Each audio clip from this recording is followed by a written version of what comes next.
কাল সীতারামন জিএসটি নিয়ে জানিয়েছেন বেশ কিছু জায়গায় জিএসটি কম করা হয়েছে, যার মধ্যে মানুষ সেটা পাবলিক তাদের মধ্যে খুবই সান্ত্বনা হয়েছে, যার মধ্যে 8% দিয়ে 5%, এবং যেটা 5% ছিল সেটা 0 করে দেওয়া হয়েছে। দামাকে বেড়েছে আর অন্যদিকে প্যাকেটজাত ফ্রুট জুস কমেছে।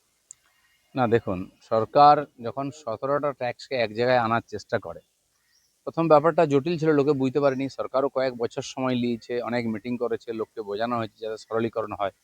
আজ 17বার ট্যাক্সের লোকেরা ঝামেলা করা সব উঠে গেছে, এত সরল হয়ে গেছে, নিজেরা বসে বসে নিজের ভরে দিচ্ছে জিএসটি এবং ফেরত পেয়ে যাচ্ছে। এই সরলীকরণ হওয়ার জন্য লোকেও ট্যাক্স দিচ্ছে, ফলে সরকার যেটা মাসে 40,000-এ শুরু হয়েছিল জিএসটি, এখন 2 লাখের বেশি, 2 লাখ কোটি টাকার বেশি ট্যাক্স সরকারের কাছে আসছে, সাফিসিয়েন্ট। তো সরকারের মনে হয়েছে কিছু কিছু সেক্টরে যদি আমরা কম করি তাহলে সাধারণ মানুষের সুবিধা হবে। তো যে যে সেক্টরে দরকার আছে করছে। আর এখনও হয়তো আমার যেটা মনে হয় আরও কিছু জায়গা আছে যেখানে ট্যাক্স সেখান থেকে আসছে না সরকারের, বা ফাঁকি দেওয়া হচ্ছে, সেগুলো যদি সরকার ধরে তাহলে সাধারণ মানুষ অনেক রিলিফ পাবে। আর সেদিকেই যাচ্ছে, সরকারের হাতে টাকা আছে, তো সরকার সুবিধা কেন দেবে না লোককে? সাধারণ মানুষ খুব খুশি এতে।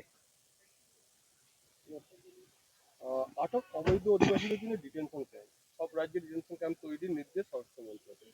গতকাল রাত থেকে সারা দেশে লাগু সংশোধনী। দেখুন, যেভাবে পাশাপাশি দেশ থেকে বিদেশিরা অবৈধভাবে ভারতবর্ষে ঢুকেছে, আর তাদেরকে বার করার দরকার আছে। প্রথম তো চিহ্নিত করার দরকার আছে। চিহ্নিত করার পরে কি করব, তাদেরকে আগে আলাদা করে রাখতে হবে, তারপরে ফেরত পাঠানোর জন্য কথাবার্তা বা যা হয় সেটা হয়। বিশ্বের সব দেশ, সেই দেশে বিদেশিদের তারা এলাউ করে না। বিদেশিরা শুধু বোঝা নয়, আর্থিক দিক দিয়ে, অন্যভাবে রাজনীতিকভাবে তারা প্রভাব খাটায়, এবং সামাজিক সমস্যা, জাতিগত সমস্যা এবং আইন শৃঙ্খলার সমস্যা তৈরি করে, যেটা ভারতবর্ষকে ভুগতে হচ্ছে।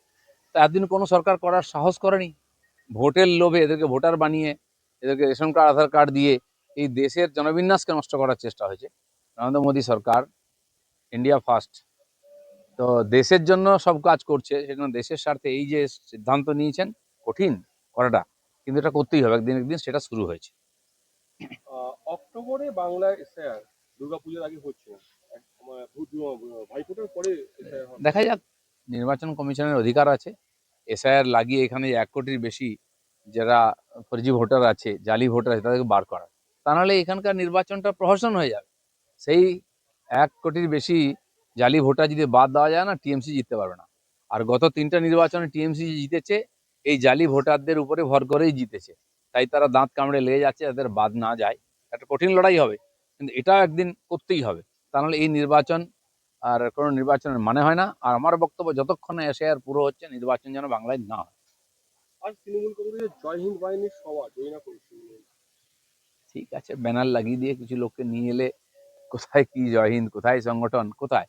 এরা তো যখন বন্যা হয়, খরা হয়, কোনো দুর্ঘটনা হয়, দেখি না জয় হিন্দ ফহিন্দ আর কি করতে আছে। ভোটে কাজে লাগাতে হবে কিছু লোককে সুবিধা দিয়ে। এই যে প্রত্যেক বুথে 10 লাখ টাকা আসছে, এসব বিতরণ হবে, ক্যাডার খোঁজা হচ্ছে। আবার এই যে পরিযায়ী শ্রমিকদের নামে কয়েকশো কোটি টাকা হবে, বিতরণ হবে এদের হাতে, সেই সব লোকজন খোঁজা হচ্ছে, লিস্ট হচ্ছে।